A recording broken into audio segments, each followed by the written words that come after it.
Hello guys, welcome back to my channel. Today we're going to be looking at another Dev Diary. Today we're going to be looking at Dev Diary 5, which is about the heists. To those of you who actually pay attention to my content, you may have noticed that I did not do an episode on Dev Diary 4. And that's because there was no actual gameplay elements that were revealed in the trailer that were worth making a video about.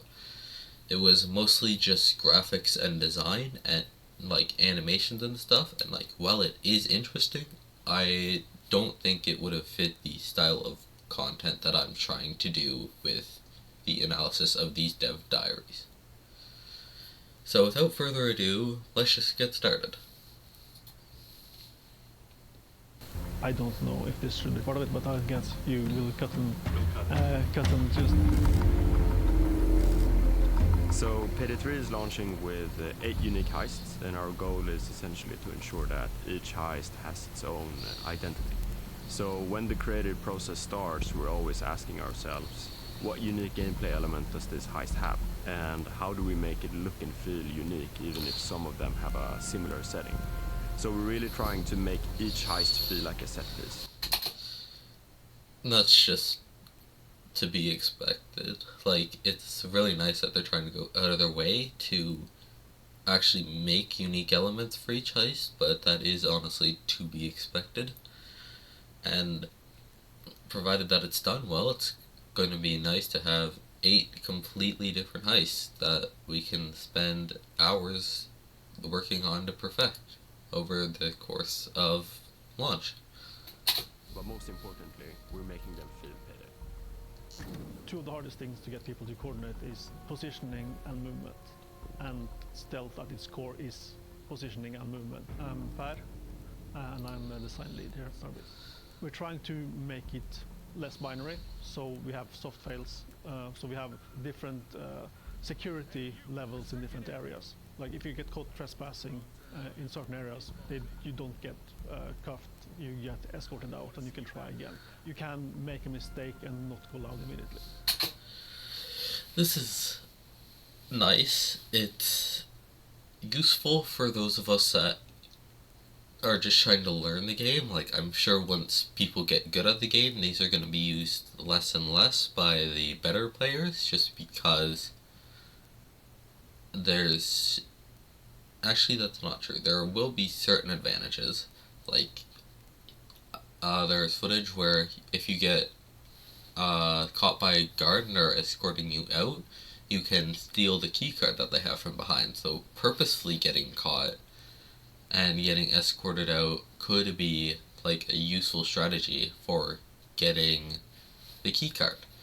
Or you could just need to get out of a sticky situation, and it's better to get caught than it is to like be found doing something else. So it's going to be an interesting mechanic to actually put into gameplay and see how we actually like make it work when it's used optimally.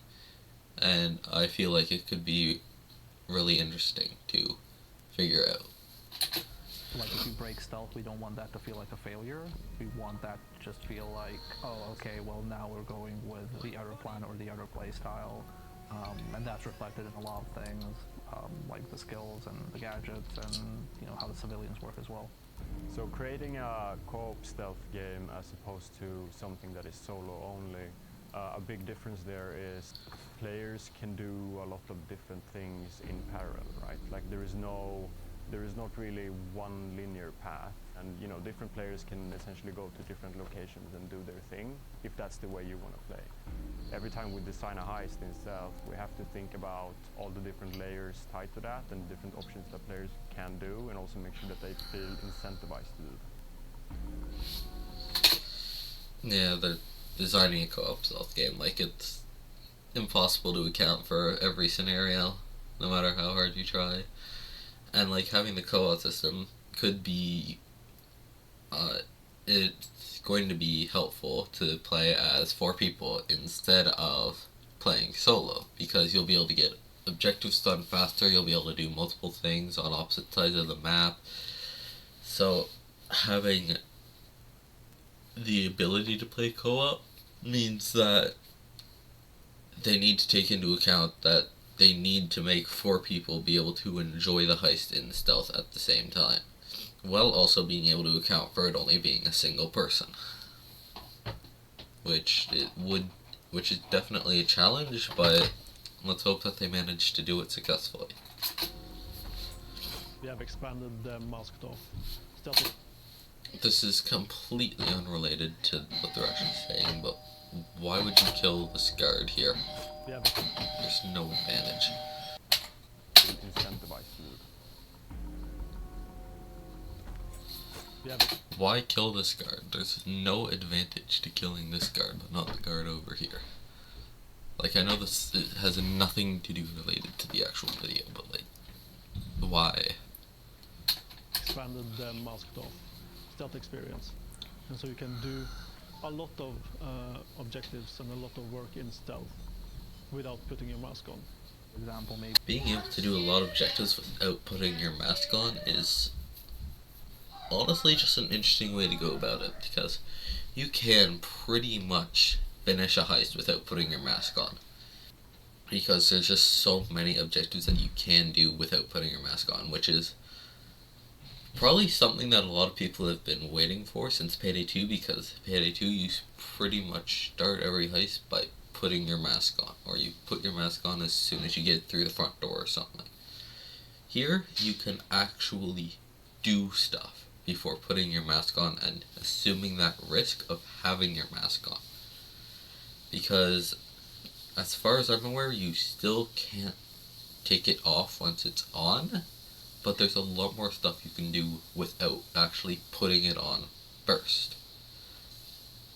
Which is just like a convenience thing, and actually would make the gameplay a lot more enjoyable, because now you can have some people masked up and others not masked up.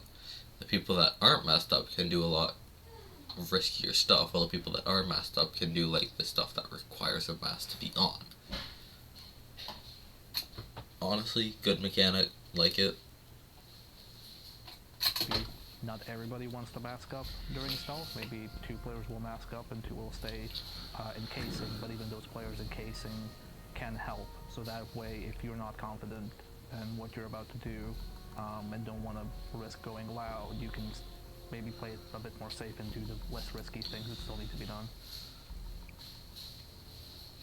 One way we've been doing to modernize sort of the interactions and mechanics that you're doing is there are less quick interactions. It's more about bypassing obstacles by managing hostages, moving them around. There's a lot about movement and just general coordination between players, and also using the tools that you have. We've expanded a lot on the civilians and stealth. So we've broken down civilians into your regular Joe Schmoes and the employees, and they care about different things. Civilians have more value, so in Payday 2 you just kind of traded them to get people out of custody. We still have that, but we also have the negotiation phase. Enemies care about whether there's any civilians nearby or not. Shotgun enemies, they will switch to a more precise weapon. We have a new enemy as well, the gas grenade, but they will resort to using flashbangs if there are also civilians in the area. We also have I like the idea behind the cops changing what they do if there's civilians around. Because, like, in Payday 2, personally, I always found it annoying when you're in the middle of a gunfight, a singular cop releases a civ, you kill all the cops, and then you deck the civ along with the cops. Even though the cops absolutely should have killed the civ before you because they were shooting straight through them. Just having the cops have to work around the civs that you have is really nice, and just means that having those civs will have a bigger impact on the heist. Plus, what you can do is you can trade the hostages for a longer negotiation phase before the first police assault starts. You can trade the hostages for more supplies. I'm not entirely sure what supplies it means. I don't know if it's been confirmed, but you can trade hostages for more supplies in between assaults, and you can use them to trade people from custody.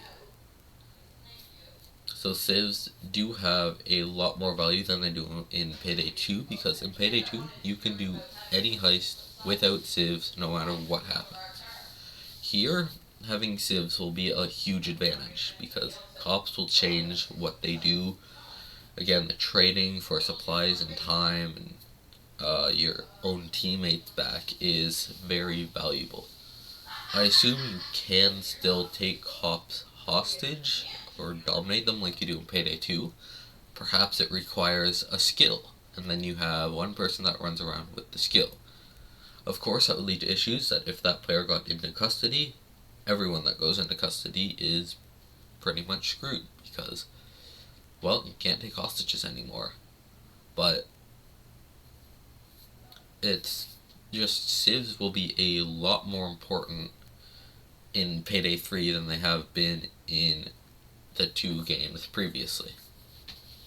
Some skills that leverage and give you more stuff if you trade civilians, so they have a value outside of just getting somebody out of custody. There's a lot of strategy involved in where you place a civilian, so you might not want to trade all civilians right away, but of course there's always the risk that you might kill them because they're in the way of fire. So we have security modifiers in Payday 3, which essentially is a way for us to sort of throw in a wrench into the game when you're stealthing. Depending on what difficulty you play, we have a rotation of security firms, and what they do is they change how you have to approach different things. It's a way to make the heist more challenging and also increase your replayability. So, in just having different modifiers is interesting. You get like a random security company selected, as I understand it, and it just adds security. Like we saw there in the footage, there are Titan cameras, which I assume are just unbreakable cameras, like they are in Payday 2. Chances are they're probably still hackable to an extent, but you have unbreakable cameras. There's probably going to be other stuff like more guards, more attentive guards, guards with guaranteed pagers, because apparently you can kill guards without their pagers guaranteeing to go off in Payday 3. And it's just like, it's an added difficulty, which is always fun because stealth will get boring if there isn't some sort of randomization. So I wonder if it increases payout. If it does increase payout, then you would want these extra randomized security if you know how to deal with them. So it's just gonna be some fun new addition that they've added into the game.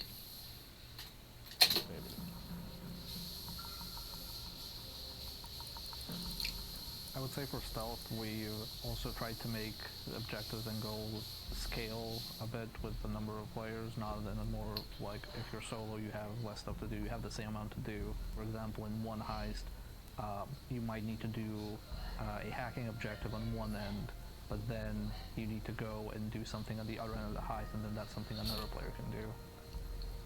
So the world has evolved since Payday 2, and that's something that we adapted to as well. So you will see more security systems and you will see more tools and equipment that are high-tech. Also in general, the world feels a little bit more high-tech, but it's still contemporary. And making sure that it feels contemporary has also been an important part of the vision, since the game is going to grow over time, and we want to make sure that it feels sort of timeless in that sense. From my point of view, a lot of the more digital stuff is in the gadgets. I feel also the hacking is a bit more expanded, and we have a foundation there to further expand it post-launch. So right now, hacking is mostly focused, or the systemic non-objective hacking in the game is more focused on cameras. We have certain plans for down the line to further expand hacking functionality as we add more content in the game. Hacking functionality is honestly really cool. the ability to deal with cameras without actually killing a guard or the security cam guard or breaking the cameras is really neat. I'm fairly sure it requires a skill before you're actually able to loop the cameras, but it's probably going to be a really powerful way to actually deal with cameras, because you just hack them, you loop them, and then they're a non-issue for the rest of the heist. Again, if Titan cameras can't be hacked, then they're going to be a massive issue when you get the security team that has the Titan cameras. So, like, this hacking thing could be exploited, but they're definitely going to need to put in countermeasures to make sure that it isn't completely overpowered. So, it's just another skill that could be fun to work around. So there are a bunch of new gadgets in Payday 3 when it comes to stealth. What we have focused on primarily is the goal has been to increase the player agency, meaning gadgets should be a tool for you to sort of either de-escalate situations or different ways of approaching security systems or infiltrating the locations that you're supposed to heist. Gadgets could definitely be used to push objectives. Like, for example, this Lear here that he just activated. You could get a keycard guard out of it. Hacking, you could definitely use it to just ignore a camera that would have been in the way otherwise. So, he said that it can either be used to de-escalate a situation. I'm not entirely sure how it's going to de-escalate a situation, because I personally haven't seen a full list of the gadgets and what they can all do. So I'm not entirely sure how they could de-escalate a situation, but they could definitely be used for a different approach, or just be able to brute force a heist a lot easier. So as far as voice lines go, we have something that we internally call coordinated voice lines, which is SWATs will react to things in the world and say a line, and sometimes that stuff is related to other enemies. So if there is a dozer somewhere nearby, you'll hear a SWAT say, make way for the dozer, or clear the way for the dozer. That's also a hint to the players, there's a dozer nearby. And they I'm 90% sure that's literally just taken from Payday the Heist. Hold on, I need to check now. Okay, it might be from Payday 2. I'm fairly sure I remember there being a Payday the Heist quote, or line that's just make way for the dozer when they spawn in, along with, like, shields and stuff. Could be from Payday 2. My memory sucks, so wouldn't be able to tell you, but there's already a line that says make way for the dozer. So this is just being reused from, like, older games, or the first two games.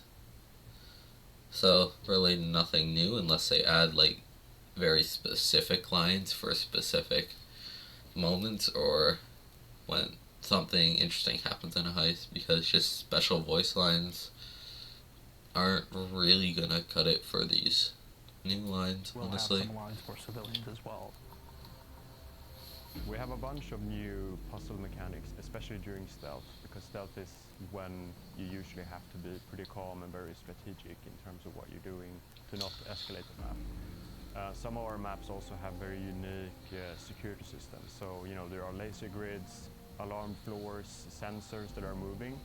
So we're definitely evolving the type of obstacles that you have to bypass in Payday.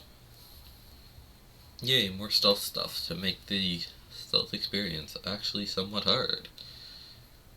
The sensor floor looks like it would be interesting, because it just limits your movement from part of the floor. And then, like, these, I think they're motion sensor from what I've seen. I could be wrong, but honestly, it's just more stuff to work around, which would make it fun to figure out how to just get around. The difficulty of stealth varies quite a bit from map to map, but it also, your approach has to change between maps. You need to adapt to the heist quite a bit. It's less of a racing game, and it requires a bit more patience to figure out what happens and how to move around.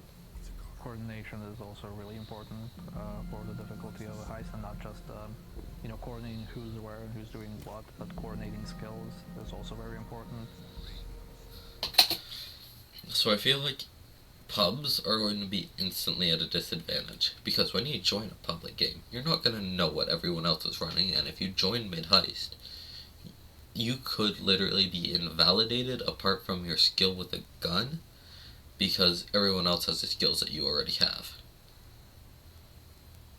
So pubs are probably going to be at a major disadvantage unless you purposefully take skills that no one else runs just to have those skills, because when you're playing pub, you're going to have to assume that people are going to be running the common skills. If there are no common skills, then okay, then pick whatever you want and just hope that no one else has the exact same skills as you. But in Payday 2, you can pretty much assume that everyone is running Bullseye. Most people will be running 9 lives. There'll be a lot of people run Jokers. So you can assume that at least one person will have some variation of those 3. Admittedly, you can't really work around 9 lives and Bullseye because they're personalized, but I personally know people that won't take Jokers because everyone takes Jokers, and when you get 8 Jokers on a heist, you can pretty much AFK the entire thing, even on death sentence. So being able to coordinate skills in pubs is going to suck, but I see how it could be really convenient in when it's all coordinated in a team and you know the 3 other players, you talk to the 3 other players before you actually start the heist. You can take the specific skills for that specific heist for your best chance at beating that heist. When you heist in Payday 3, I love the fact that you many times feel that you are in control and things are going pretty well. And then you open the vault and you start stealing money and you realize, holy shit, there's a lot of money here, let's steal some more. That's usually when you get really, really fucked. Don't go for all loot.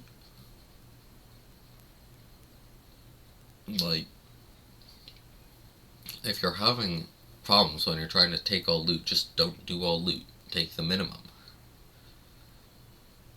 Obviously, if you want that extra challenge of trying to get all loot, then go nuts.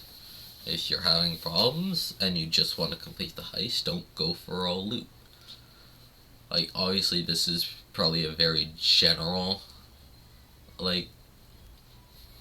thing to say. There's probably a lot more specific cases where you're doing this one thing and then it'll get you screwed over just because, well, that one specific objective was meant to be a lot harder and meant to push you and your team to a further extent until you can get back and do the next objective where it's going to be a lot easier.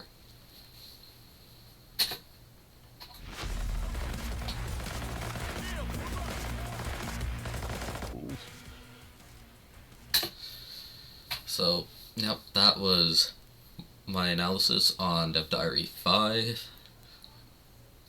Betas have released as of today.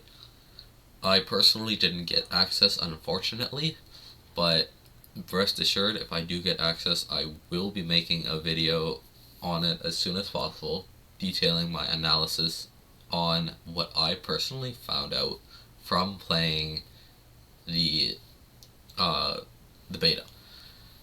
There isn't a whole lot released in the beta. There's a low level cap, in the 20s or something. There's only a single heist. I don't know if all guns and stuff are available. There's only the base 4 heisters, so we don't know who the 2 additional heisters are. There's it's a really limiting beta, but it will still be legitimate gameplay of Payday 3. So I will definitely be making a video about it if I get access. So we hope that I get access, and if I do, I'll be seeing you guys reasonably soon, and if I don't, see you guys when the next Dev Diary comes out.